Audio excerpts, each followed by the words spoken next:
Tu sais ce que tu étais censé faire avec du ketchup à l'origine? Le manger avec des frites? Non. Tu devais le prendre comme médicament?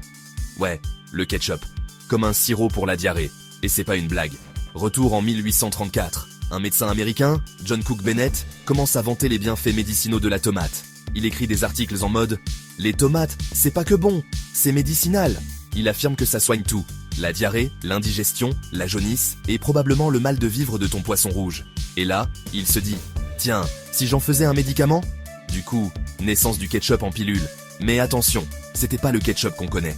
Pas sucré, pas brillant, pas squeezé sur un hot dog. C'était une sorte de purée de tomates épaissie, un peu funky, mise en gélule. Prenez-en 3 par jour et tout ira mieux. Franchement, t'aurais été chaude ou pas? Dis-moi en commentaire.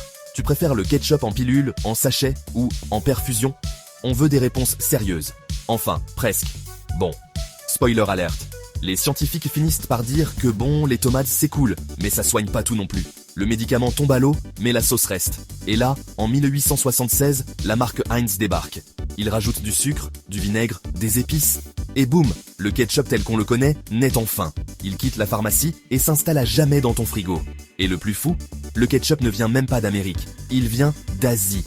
À l'origine, c'est une sauce chinoise ou malaise à base de poisson fermenté, appelée ketchup, un genre de nuoc mam bien corsé.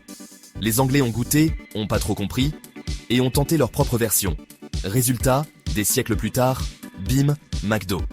Voilà comment une sauce médicinale à la tomate est devenue l'allié officiel de ton cornet de frites. Dis-moi, tu le savais ou pas du tout? Et si t'as appris un truc, pense à t'abonner pour d'autres pépites de culture générale. Sauce y'a qu'à savoir.